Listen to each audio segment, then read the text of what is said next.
Welcome students. तो आगे हम एक बहुत ही इम्पोर्टेंट थ्योरम करने वाले हैं। देखिए, इस थ्योरम का बहुत ही ज़्यादा यूज़ होगा और इस थ्योरम की हेल्प से मल्टीपल आगे इसके थ्योरम्स हैं, इसको प्रूव कर सकते हैं। तो देखिए क्या है कि अगर मेरे पास कोई भी एक एक्सएन सीक्वेंस है जो क्या एक कन्वर्जेंट सीक्वेंस है रियल नंबर की, और साथ ही में हमारे को मेंशन क्या किया हुआ है कि जो उसकी ये टर्म्स हैं वो या तो ज़ीरो हैं या सारी की सारी ज़ीरो से बड़ी हैं, तब उसके बाद वो क्या कहता है कि जो उसकी लिमिट होगी ना, वो लिमिट भी आपके पास क्या होगी, always greater than equal to zero ही रहेगी। मीन्स अगर कोई सीक्वेंस है हमारे पास पॉजिटिव रियल नंबर्स की, तो उसकी जो लिमिट होती है हमारे पास वो भी पॉजिटिव या ज़ीरो रह सकती है, कभी नेगेटिव नहीं हो सकती। तो देखिए हम इसको कॉन्ट्राडिक्टरी प्रूफ करेंगे। हम सबसे पहले सपोज कर लेते हैं, सपोज कि जो ये हमारे पास एक्सएन सीक्वेंस है वो किसी पॉइंट एल पे कन्वर्ज कर रही है और हम इसको कॉन्ट्राडिक्टरी प्रूफ करने वाले हैं। तो हम मान लेते हैं कि इफ़ पॉसिबल हम ये मान लेते हैं कि जो ये नंबर एल है वो क्या है आपका लेस देन ज़ीरो आ रहा है। ये नंबर क्या है आपका लेस देन ज़ीरो आ रहा है। तो अगर एल मेरे पास एक नेगेटिव नंबर है तो यहाँ से मैं ये बोल सकता हूँ कि जो माइनस एल होगा वो एक पॉजिटिव नंबर होगा। एल नेगेटिव है तो ये हम पक्का कंफर्म होगा कि माइनस एल आपका क्या होगा, पॉजिटिव नंबर होगा। और अब भी आपके पास एक पॉजिटिव नंबर आ गया, वो आ गया epsilon is equal to minus L. ठीक है, तो ये हमें को एक पॉजिटिव नंबर मिल गया। अब देखिए जब भी मेरे पास कोई भी एक positive number epsilon greater than zero आता है तो होगा क्या कि फिर से मेरे पास कोई ना कोई एक नेचुरल नंबर के मिलेगा, हमारे को कोई ना कोई एक नेचुरल नंबर के मिलेगा सच डैट कि जब मैं इस नेचुरल नंबर के बाद वाली अपनी सीक्वेंस की टर्म्स लूँगा, दैट इज़ जब n मेरे पास इस नेचुरल नंबर से बड़ा रहेगा, तो उस केस में जो ये सीक्वेंस इसके मेंबर रहेंगे मेरे पास, उसका जो मोड रहेगा हमारे पास l से, वो आपके पास क्या रहेगा, लेस देन एप्सिलॉन रहेगा। ठीक, तो इसका मतलब क्या हुआ कि मोड ऑफ जो ये मेरे पास k आया है k माइनस एल, उसका भी मोड यहाँ पे लेस देन एप्सिलॉन रहेगा। और उससे आगे वाली जितनी भी टर्म्स होंगे that is k plus one minus L, उनका भी मोड लेस देन एप्सिलॉन होगा। तो कंटिन्यू ऐसे ही हमारे पास चलता रहेगा। तो अब मैं इस वाली टर्म को चूज़ करता हूँ। जैसे अब k के लिए तो होगा ही होगा ना, k plus one, k plus two, k plus three, बल्कि k के ऑनवर्ड जितनी भी टर्म्स आएंगे मेरे पास सीक्वेंस की, वो सारे के सारे क्या होंगी, उसका एल से डिफरेंस इस एप्सिलॉन से लेस रहेगा। तो अब इस चीज़ को मैं इस तरह से लिख सकता हूँ कि जो ये टर्म रहेगी मेरे पास एक्स के माइनस एल, उसका जो ये डिफरेंस रहेगा वो आपके पास एप्सिलॉन और माइनस ऑफ एप्सिलॉन के बीच में रहने वाला है। तो यहाँ से मैं ये कह सकता हूँ कि जो ये एक्स के रहेगा मेरे पास वो आपके रहेगा एप्सिलॉन प्लस एल और माइनस एप्सिलॉन प्लस एल के बीच में रहेगा। अब अगला स्टेप ध्यान से देखने वाला है कि अब बट हमने तो अपना जो एप्सिलॉन चूज़ किया था उसको क्या चूज़ किया था, माइनस ऑफ एल चूज़ किया था।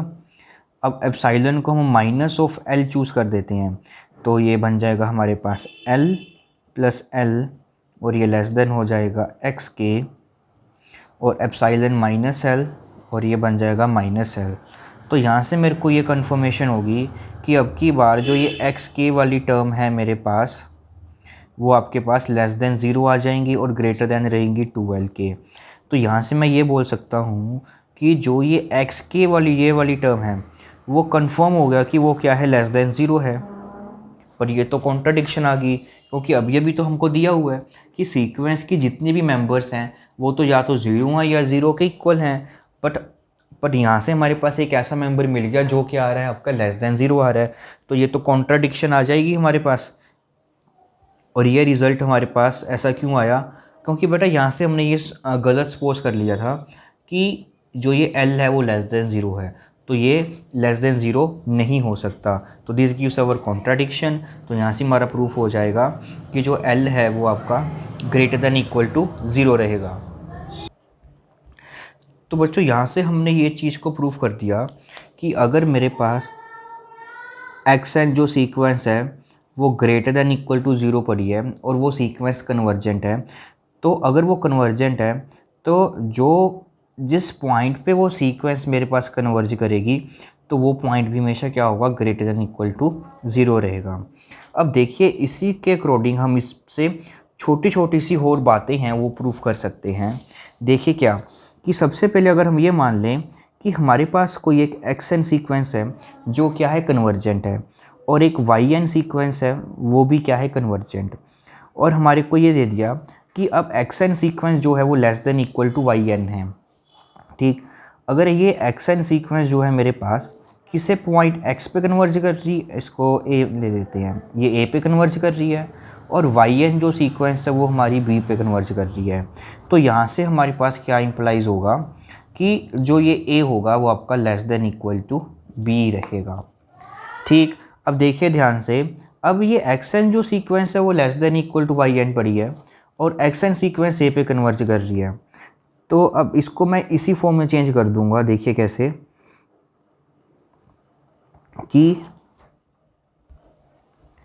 कि अब मैं इसको ऐसे लिख सकता हूँ कि जो ये वाई एन सीक्वेंस है मेरी minus x n sequence for all n के लिए ये वैलिड रहेगी।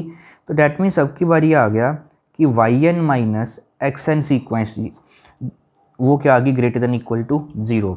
अब एक्स एन सीक्वेंस भी कन्वर्जेंट है, वाई एन सीक्वेंस भी कन्वर्जेंट है, तो y n minus x n sequence भी कन्वर्जेंट होगी।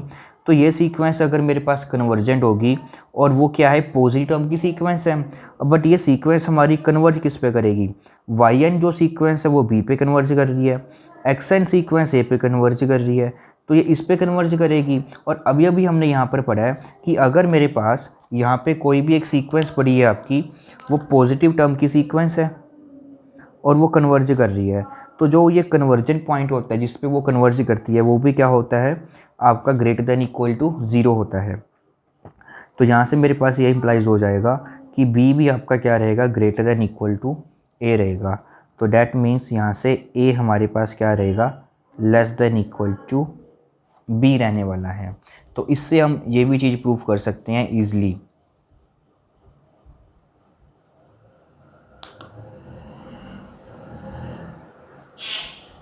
मीन्स अगर मेरे पास कोई एक्स एन सीक्वेंस कन्वर्जेंट है और वाई एन सीक्वेंस भी कन्वर्जेंट है और x n sequence less than equal to y n, दो ये रिलेशन को सेटिस्फाई कर रही है, तो वहाँ से जो ये इनके कन्वर्जेंट पॉइंट होंगे ए और बी, तो ए बी हमारे पास क्या रहेगा, less than equal to b रहेगा। अब देखिए यहाँ से मैं एक सेकंड रिजल्ट भी प्रूव कर सकता हूँ उसी तरह से। अगर हम ये मान लें अब की बार कि एक्स एन जो सीक्वेंस है उसकी टर्म सारी की सारी लेस देन इक्वल टू 0 पड़ी हैं और वो कन्वर्जेंट भी है, तो जो भी है मेरे पास एक्स एन सीक्वेंस जिस पॉइंट पे वो कन्वर्ज करेगी ए, तो वो भी यहाँ से मेरे पास क्या इंप्लाइज हो जाएगा कि वो पॉइंट भी क्या होगा, लेस देन इक्वल टू 0 ही होगा। बिल्कुल आप सिमिलरली इसको प्रूव कर सकते हो with the help of this result. अब देखिए एक्स एन सीक्वेंस अगर मेरे पास लेस देन 0 है बट ये सीक्वेंस 0 पे पॉजिटिव के लिए, तो मैं क्या करता हूँ, इसको पॉजिटिव बना लेता हूँ माइनस मल्टीप्लाई करके। जब मैं माइनस से मल्टीप्लाई करूँगा तो मेरी इनक्वालिटी चेंज हो जाती है, तो minus of x n sequence आपकी क्या हो जाएगी, ग्रेटर देन इक्वल टू 0। अब जो ये एक्स एन सीक्वेंस है वो ए पे कन्वर्ज कर रही है, तो minus of x n sequence आपकी किस पे कन्वर्ज कर जाएगी, माइनस ए पे।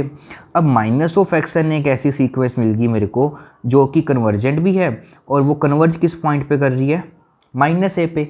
अगर वो माइनस ए पे कन्वर्ज कर रही है यहाँ से, तो ये सारी की सारी पॉजिटिव टर्म्स हैं, तो ये भी सीक्वेंस हमेशा ग्रेटर देन इक्वल टू 0 रहेगा। तो मीन्स माइनस ए आपका ग्रेटर देन इक्वल टू 0 रहेगा और ए आपका लेस देन इक्वल टू 0 रहेगा यहाँ से। तो मीन्स अगर एक्स एन कोई सीक्वेंस है, अब उसकी सारी की सारी term less than equal to 0 है और वो ए पे कन्वर्ज कर रही है, तो वो ए पॉइंट मेरे को क्या मिलेगा, हमेशा लेस देन इक्वल टू 0 मिलेगा। तो यहीं से आपके पास एक सेकेंड रिजल्ट बन गया इसका। अब देखिए एक और रिज़ल्ट करते हैं इसी के साथ का ही, वो भी एक इम्पोर्टेंट रिज़ल्ट बनता है हमारे पास, थर्ड आ जाएगी इसकी क्रोलरी। तो उसमें क्या है कि अब की बार मान लीजिए कि कोई एक्स एन सीक्वेंस है मेरे पास, वो हमारे पास कुछ इस तरह से है कि वो लेस देन बी है यहाँ से। मीन्स हमारे को ऐसा कुछ दिया हुआ है कि एक सीक्वेंस है एक्स एन और वो क्या कर रही है, दो बाउंड्स पड़े हैं उसके ए एंड बी, और साथ ही में मेरे को ये भी गिवन है कि जो एक्स एन सीक्वेंस है वो एक कन्वर्जेंट सीक्वेंस है। तो देखिए अगर ये एक कन्वर्जेंट सीक्वेंस है मेरे पास, तो वो बोलता है कि जो ये सीक्वेंस जिस पॉइंट पे कन्वर्ज करेगी लिमिट ऑफ एक्स एन, तो वो भी मेरे पास क्या रहेगा, बी और ए के बीच में ही लाई करेगा। बिल्कुल प्रीवियसली रिजल्ट्स को यूज़ कर कर आप ये भी प्रूव कर सकते हो, बहुत ही ईजी। तो अब देखिए इसको मैं कैसे प्रूव करूँगा कि अब की बार जो मेरे पास ये एक्स एन वाली सीक्वेंस है, एक्स ए माइनस, हमारे को सबसे पहले ये गिवन है कि जो ये a है वो less than equal to x n बड़ा है। तो यहाँ से सबसे पहले, अच्छा तो एक काम करते हैं, सबसे पहले मान लेते हैं कि जो ये लिमिट है हमारे पास एक्स एन, वो आपके पास एल आई है। तो a अब less than equal to x n पड़ा है, तो यहाँ से a माइनस, यहाँ से आप ये लिख सकते हो कि एक्स एन माइनस ए, जो ये सीक्वेंस है वो आपकी क्या रहेगी, ग्रेटर देन इक्वल टू 0 रहेगी।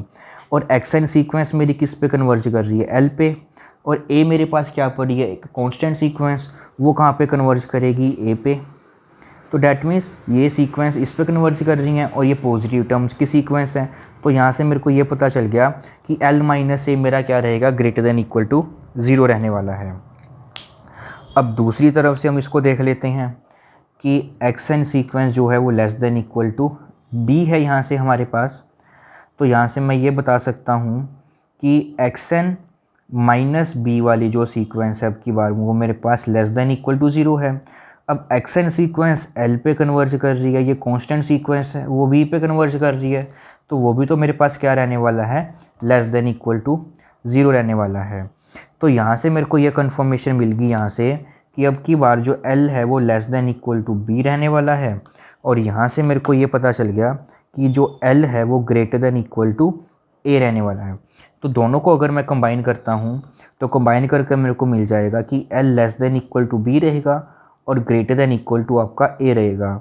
तो डैट मीन्स अगर एक्स एन सीक्वेंस ए और बी में इसके दो बाउंड्स पड़े हैं, अगर वो कन्वर्जेंट है तो वो लिमिट भी हमारे पास किसके बीच में रहेगी, ए और बी के बीच में ही रहेगी। तो उसका जो लिमिट पॉइंट है वो इससे बाहर नहीं जा सकता।